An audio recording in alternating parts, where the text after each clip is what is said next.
Hey everybody, I'm David Starr, and this is On Guitars with David Starr. As you can see, I'm in my guitar store in Cedaredge, Colorado. Those of you who follow me on Facebook and YouTube and whatnot as a performer know that I do that, travel around playing songs and making music for people. But I also have a guitar store, and I've been operating one since 1998. Started in Little Rock, Arkansas, was there for 3 years, and then moved to the beautiful town of Cedaredge, Colorado in 2001.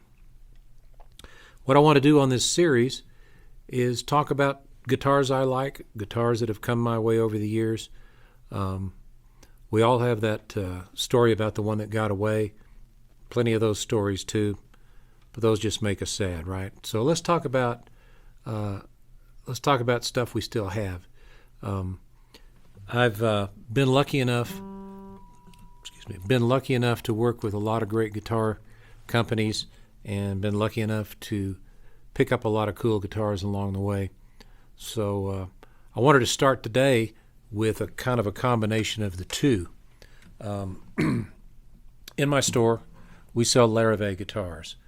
John Larrivée began building guitars for his own company in 1967 up in Canada, and for the last several years, all their production has been in California. So by all rights, they're an American guitar company now.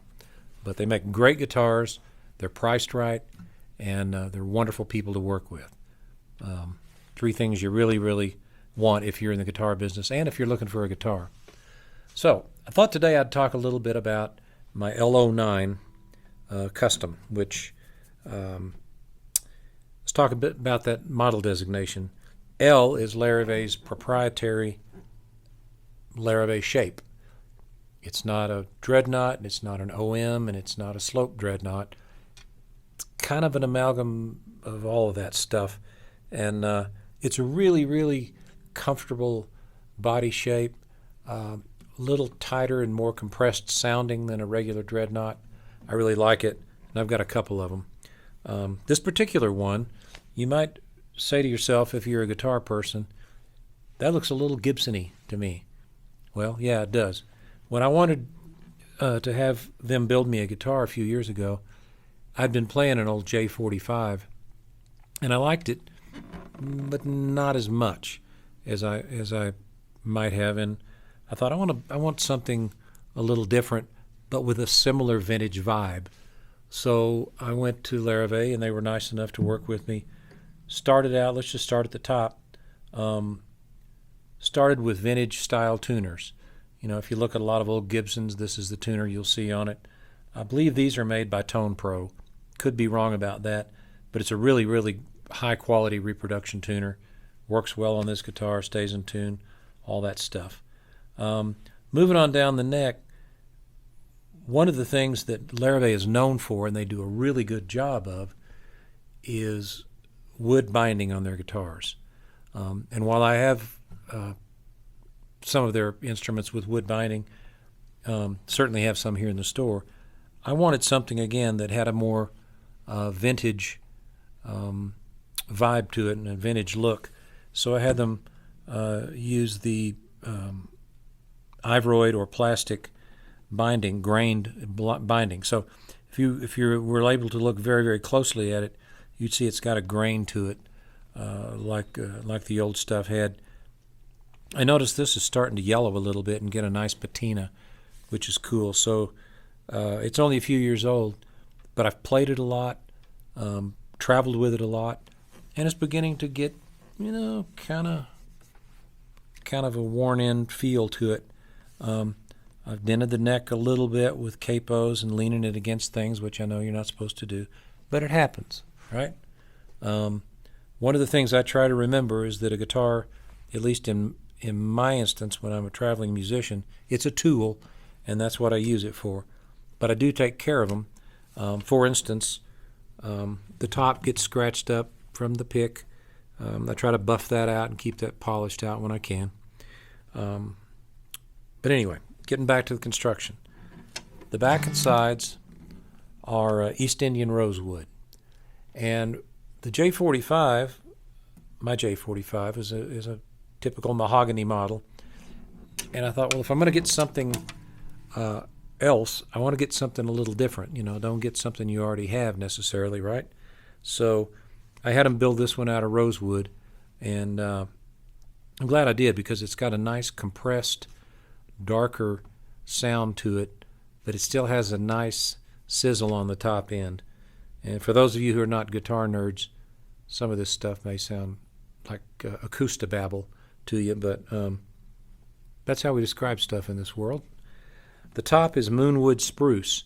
One of the things Larrivée is known for is traveling far and wide looking for really unique and kind of stunning tone woods, and this spruce top is no exception. Very alive, very compressed when you hit it hard with a pick, but it's also real responsive to fingerstyle playing. So it's kind of the perfect combination. And for a while, this was the only guitar I traveled with. I do have another Larrivée that I often travel with, a little different body shape, and it's a 12-fret model and some things like that I keep in a dad-gad tuning. But by and large, this is the one I use a lot, and I like it.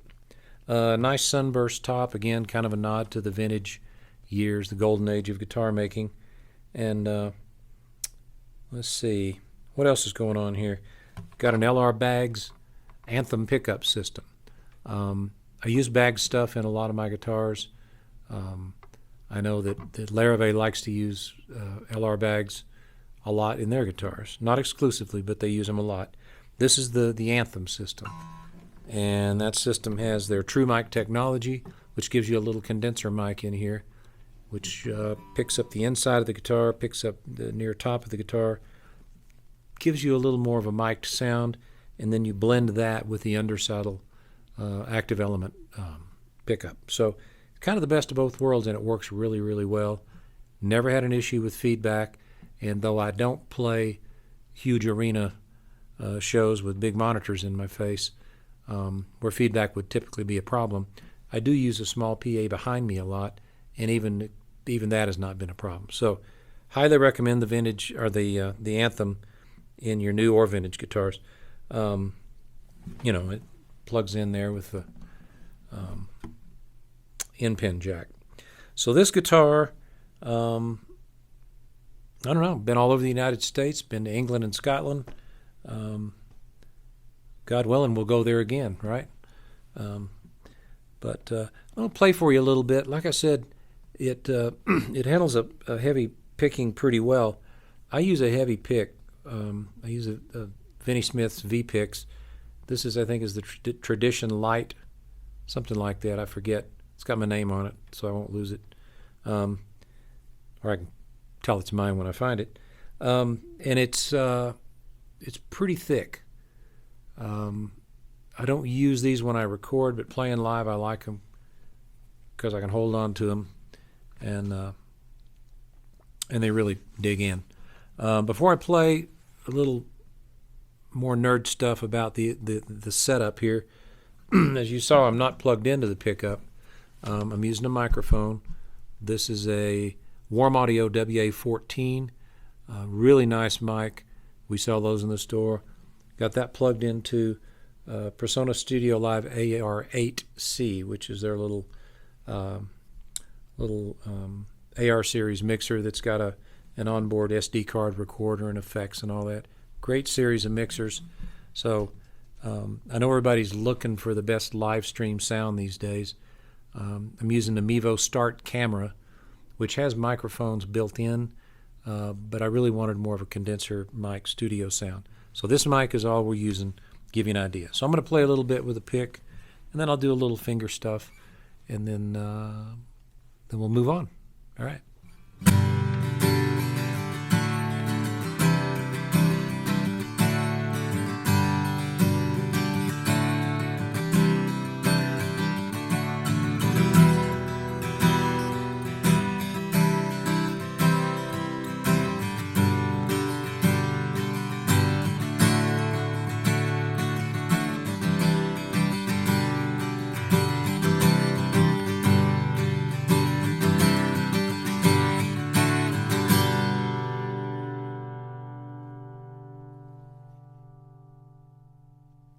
Nice sustain, really rings, really hangs in there. Love this guitar. By the way, 1 3/4 inch nut up here, if you're wondering. More often than not, that's what I'm seeing on guitars, almost standard these days. Got a little Gibson J50 the other day, an old one, 67 model on trade the other day. It's very small down here, 1 11/16 or smaller. Pretty hard to fingerstyle or play fingerstyle on it. There's not much room to navigate. Got a capo here at 2, play a little fingerstyle thing. Don't know what kind of capos you use. There's an ongoing raging battle in the marketplace for capos these days. Everybody's got their favorite. A lot of us just have a big bowl full of capos. And what I've found is some work better on some guitars than others. Shub, pretty hard to go wrong. I use Page quite a bit. Got the Kaisers, got the Thalias. You could go nuts for the rest of your life trying to figure out which capo to stick with. Bottom line is, get what works, stay with it, and then try the next new thing.